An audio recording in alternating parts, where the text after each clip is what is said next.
cinta alasannya hanya kesetaraan harta, ya nanti kalau hartanya habis, penghargaannya pasti berkurang. Laki-laki menikahi seorang perempuan karena dia perempuan kaya, ya nanti kalau kekayaan perempuan ini menyusut atau habis, ya penghargaan laki-laki kepada istrinya pasti akan turun. Demikian juga sebaliknya. Ada juga pelajaran tentang cinta dan negosiasi keduniaan. Ini kalau ini istilah dari saya ya. Jadi ini mungkin tepatnya cinta yang masih punya syarat. Cinta yang tidak murni.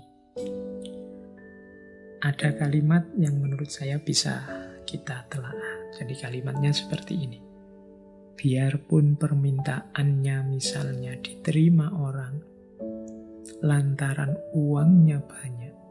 Kalau begitu pertaliannya dengan hayati, bukan pertalian hati, tapi pertalian harta.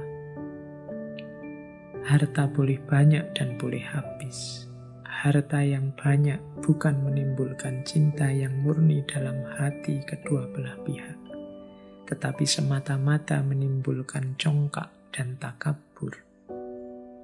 Bila mana harta itu ditimpa krisis, turun jumlahnya, maka turunlah pula derajat penghormatan kedua belah pihak. Kalau dipertalikan oleh perasaan sama-sama beradat, maka inilah pergaulan yang terlalu mementingkan diri seseorang. Si laki-laki tidak hendak mengalah dari derajat kebangsawanannya. Si istri pun demikian pula.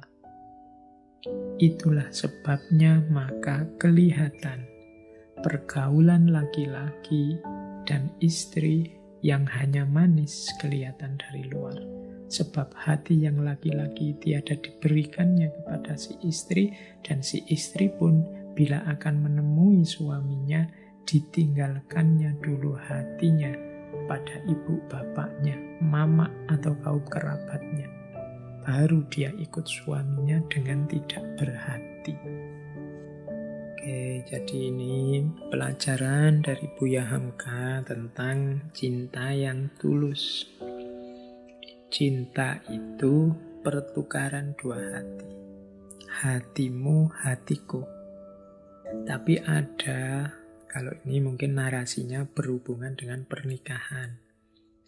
Karena ini, kalimat ini bisa kita temukan tentang komentar terhadap pernikahannya Hayati dan Aziz. Secara umum memang alasannya dua. Yang pertama karena harta. Aziz ini anaknya orang kaya raya. Yang kedua alasannya adat. Level kebangsawanannya setara. Nah, Hamka mengomentari kalau cinta alasannya hanya kesetaraan harta, ya nanti kalau hartanya habis, penghargaannya pasti berkurang. Laki-laki menikahi seorang perempuan karena dia perempuan kaya, ya nanti kalau kekayaan perempuan ini menyusut atau habis, ya penghargaan laki-laki kepada istrinya pasti akan turun. Demikian juga sebaliknya. Kalau hanya karena harta seorang perempuan mau dinikahi, ya nanti di titik ketika hartanya habis bangkrut, nilai suami ini di mata perempuan akan jatuh. Ya karena harta barang fana, barang sementara. Bisa menyusut, bisa berkurang, bisa hancur, bisa habis. Seperti ceritanya Aziz, dia bangkrut sampai terusir dari rumahnya. Ini pasti nilainya Aziz di mata istrinya akan sangat jatuh kalau semula pertimbangannya hanya harta saja. Adat juga begitu. Kalau alasannya hanya sama-sama bangsawannya, mungkin sama-sama pejabatnya, mungkin sama-sama orang kelas tinggi, itu yang dicari, Ya sudah, yang menikah ya kebangsawanan dan jabatannya. Tidak ada hati yang terlibat di situ. Yang laki-laki yang diberikan status kebangsawanannya, yang perempuan juga begitu. Hatinya dipegangi sendiri-sendiri, tidak diberikan apalagi dipertukarkan. Inilah, kata Hamka, yang jadi sebab banyak pernikahan kelihatannya manis di luar, tapi di dalam rasanya hampa. Mengapa kelihatan manis di luar? Karena menjaga gengsi kebangsawanannya, menjaga gengsi statusnya, biar tidak kelihatan.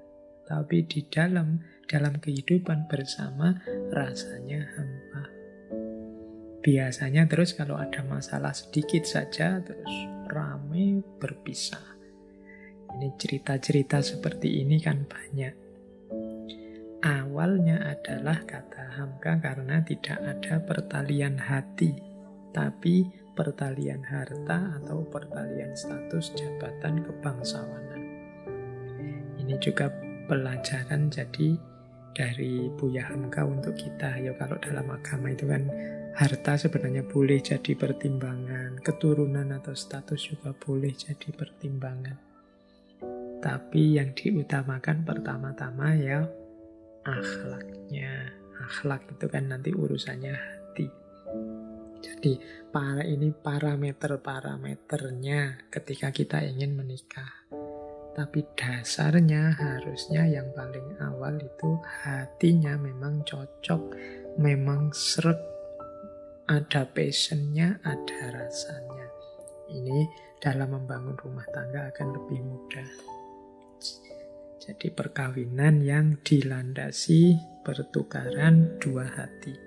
Kalau begitu dijodohkan itu tidak bagus ya Pak. Bagus saja kalau dua-duanya bersedia saling memberikan hatinya.